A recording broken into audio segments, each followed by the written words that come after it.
Hello, everyone, and welcome to this edition of the Untitled Anime Show, where in this episode, we're going to review the first season of My Hero Academia. This is going to be the series 1 of 4, where we're going to review the entire show that has come out so far. And I am here with Sadar and Blue Duck Gold Duck, and Sadar is going to give us a quick synopsis of what the first season of My Hero Academia is all about. Alright, so My Hero Academia is a superhero manga written by Kohi Horikoshi, serialized in the weekly Shonen Jump magazine, beginning in July 2014. It has spawned so far 4 seasons of the anime and 2 standalone movies. The first season aired in April 2016. The season was adapted by Bones, and the English adaptation was released in North America by Viz Media. So, My Hero Academia is set in a world where most people have superpowers called quirks, and it focuses on a young man named Izuku Midoriya who dreamt of becoming a hero despite having been born without a quirk. After meeting his hero, All Might, Izuku learns of One for All, a quirk which can be passed to Izuku, enabling him to pass the entrance exams at his dream school, UA. Outstanding. Now, this is a series that is near and dear to all of our hearts, and none less so than Duck, who I think this is your favorite series of all time, Duck. No, it's still like Naruto better, but it's the best thing on TV right now, and it's pretty close. It's a close second. I think it has the potential to become number 1 eventually. Yep, this is one of those shows that is it's become so popular that it's transcended into normal U.S. media. You can't go into a store anymore without seeing My Hero Academia merchandise, and it's just it's one of those things. It's kind of reaching like that Dragon Ball Z level of permutation into our culture, but it's still something that is liked by people that are hardcore anime fans who typically, once something has reached that level, they kind of like, well, it's not cool anymore. If nothing else, anime fans are like the original hipsters. Yeah. So let's go ahead and take a look at the scores. For originality, we gave this a 4 across the board, and it's not that often you see scores on the Untitled Anime Show that are this high and universal. So let's start with Sadar. Why'd you give it a 4 for originality?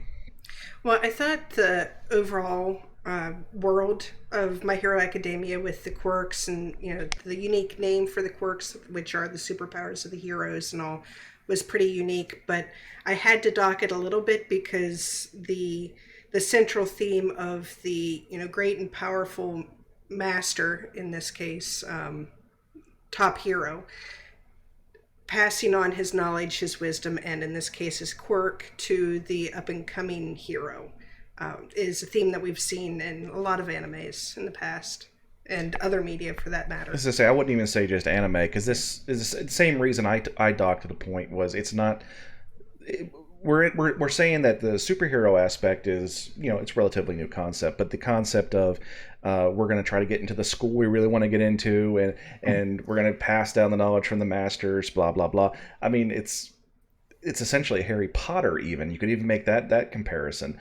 But there's other shows out there that are like that. And it's not that it's completely unoriginal. There's just aspects of it that are enough that I had to dock a single point for it. Duck, how about you? You docked 1 point also. I actually dock a point for the superheroes. It's when it was coming out, and currently now it's superheroes are a huge part of, mainstream media in America, at least pop at culture. the time. Pop culture. Yeah, it's very, very pop culture with the, Marvel and everything they're doing. But, you can't take too many points away because it's not like they're not carbon copies of superheroes like you would expect. You know what I mean? I didn't start watching the show right when it came out because I thought All Might was going to be a main character and he was going to be like Superman the whole time, and I absolutely hate Superman. So Thank you. I had no interest in the show. I watching. I too hate Superman with a passion. I hate the concept of the unstoppable force superhero that all the powers. It's boring. Well, that, and they've every once in a while too, they're like, here's a situation he might not be able to get out of. A new power. Yeah, I mean, seriously, they've done that so many times, and I can't stand Superman. I really can't. So going into the story, I gave it a 3. Just because the season one, the story's kind of just following one character's goal into getting into the school.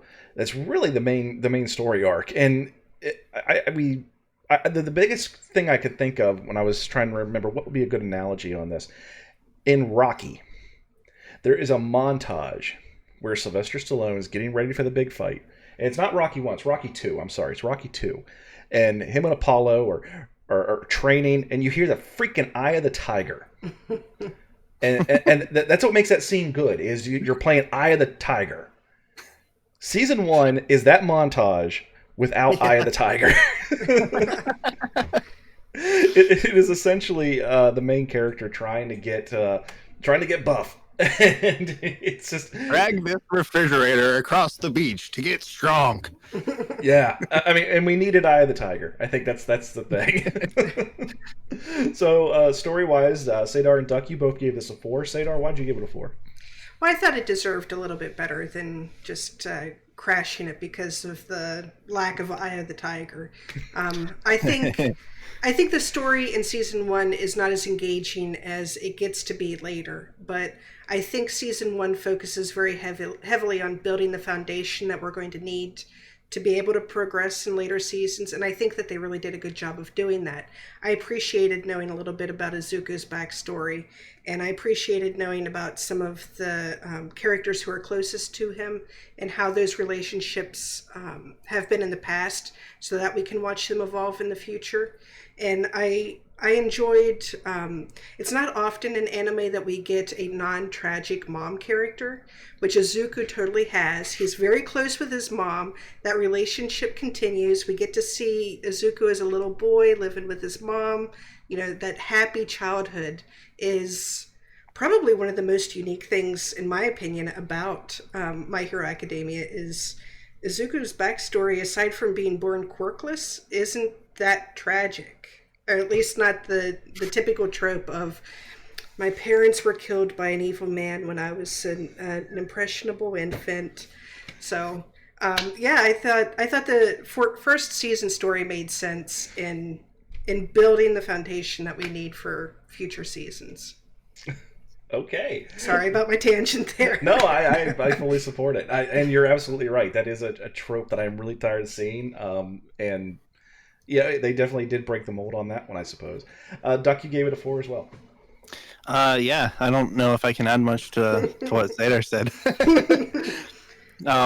It's not a perfect 5 because it does seem to it feels like it drags on a little bit during the training arc. I mean, it definitely pays off, but at the same time, they could have sped that up a little bit and then shown more of the later part of the season where we get to see the actual world start to come together. Yeah. Okay, so moving on to artwork, we got 2 4s and a 5, and Sadar, you gave this a 4. Why'd you do that? I appreciate the artwork. I think they've done a lot of good work in My Hero.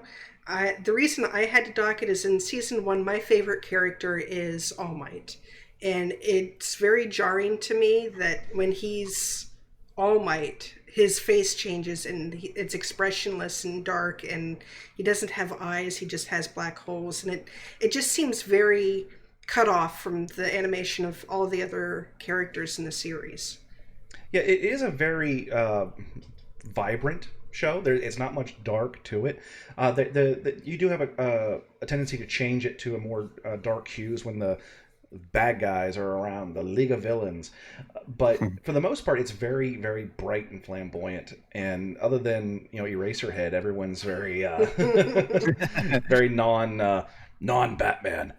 So there's just a couple places with the artwork I think they could have done better. There's a couple cuts that are just a little jarring when they switch to them, and for first and foremost, this is an action show. It's a comedy, but it's also an action show, and I think they could have done a lot more with season 1 to do more with the action scenes. Now, right at the end, they kind of redeemed themselves with a huge, DBZ, multi-episode fight.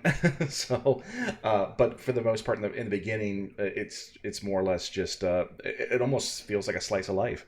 So, I wish they could have done more with that. Duck, you gave it a perfect 5, though. Yeah, so I the reason I gave it a 5 is one, I really love the scenery and the settings. It looks like a city, but it doesn't look like a dirty city.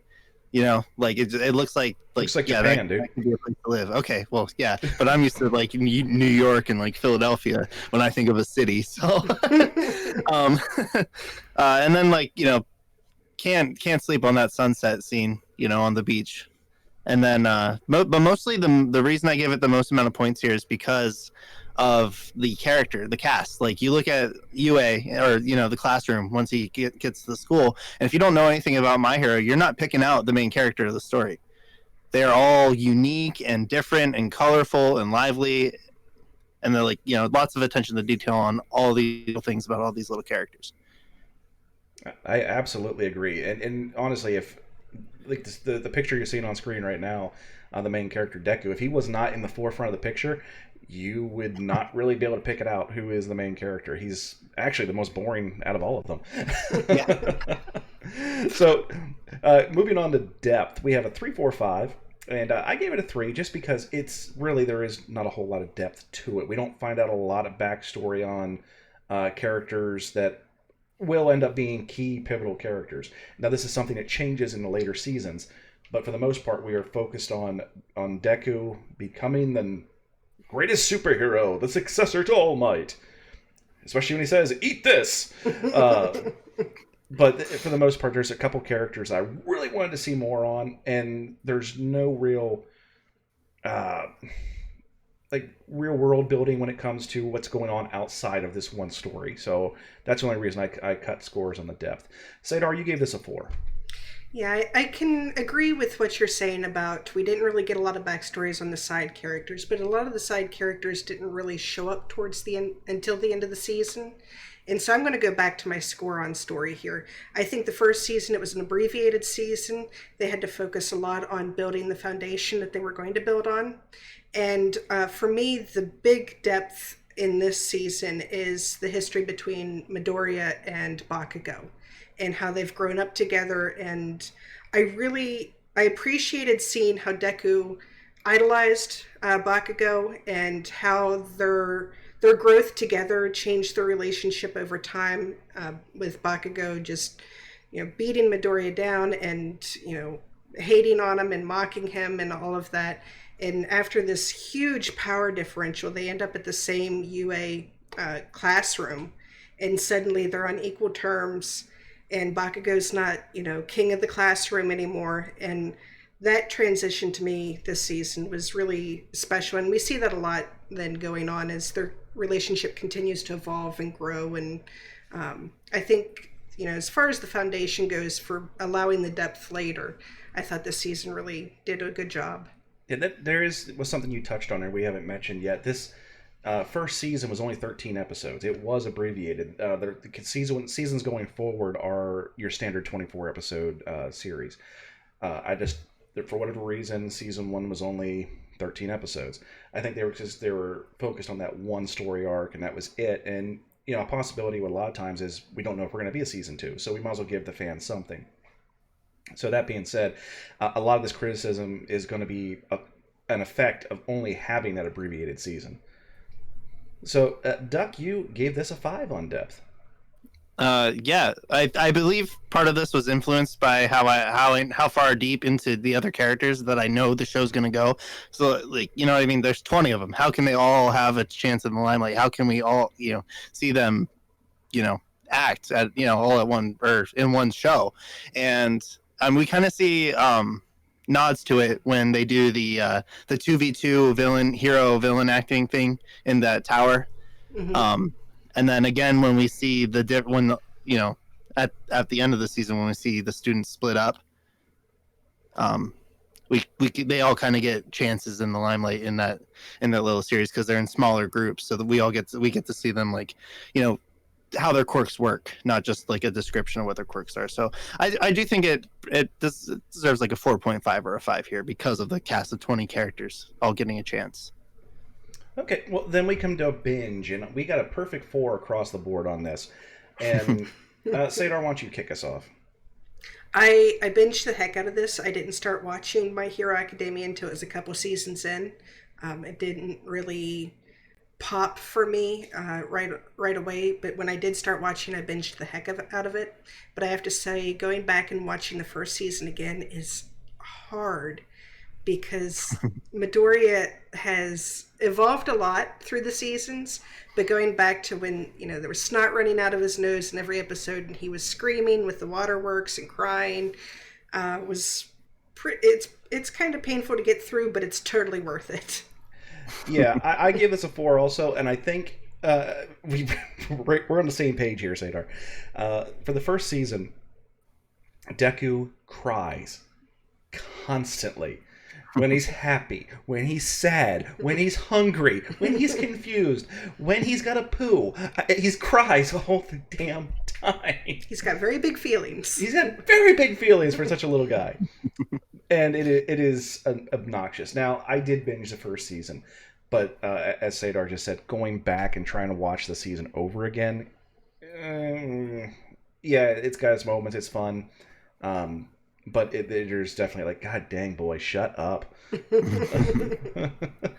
So, Duck, you gave it a 4 as well? Yeah. Same thing both of you said. When I start watching, you're rewatching the series, I want to just get to the end of season 1 and watch that finale. Yeah, there is a pretty significant finale at the end of season 1, which we're not going to ruin for those of you that haven't seen it yet, but it's definitely worth your time. It's only 13 episodes, so definitely get out there. And it's not like it's a death march trying to get to that fight. So it's definitely worth looking at. So we average all of our scores together, and we come to this episode of the Untitled Anime Show, My Hero Academia Season 1, with a score of 4.0 out of 5, and that is 4 burnt to a crisp fanboy notebooks. So this is part of the show. We ask all of our panelists, and we're starting with Duck. Do you put this in your queue, watch it immediately, or forget you ever heard about it? Well, before I actually get to that, Sayadar got to say her favorite character, so I want to say mine. Oh, okay. Okay, let's talk about favorite characters. Go ahead. I like me some Takayami, or Tsukiyomi, as his hero named, the Dark Shadow guy. I love his design. We don't really get to see much of his quirk, but not in the first season. Yeah, that's my fave. And Sadar, yours was again All Might? All Might, and Small Might. I like them both. Yeah, the All Might Small Might combination for season 1 is definitely going to be up there for me, and I think that might be my favorite character. But it's a close second with Bakugo. I really like Bakugo's character. So, Doc, now let's get to the real question at hand. Watch it immediately, put it in your queue, or forget about it. Watch it immediately. I don't care what else you're watching. Watch it now. Watch it till the end, and then right before season 5 comes out, watch it again. Sadar? I'm with Duck. Watch it now. Watch all 4 seasons. Enjoy the heck out of it. And I think that's a perfect score for all of our panelists, because yes, watch it now. It should be moved to the top of your list, and you will enjoy this, and you're going to be longing for season 2. So that is all we have for this episode of the Untitled Anime Show, and this being the month of My Hero, you're going to catch all the season's reviews here on our YouTube channel, and please like, subscribe, tell a friend, do all that, and we'll see you on the next episode. Have a good one.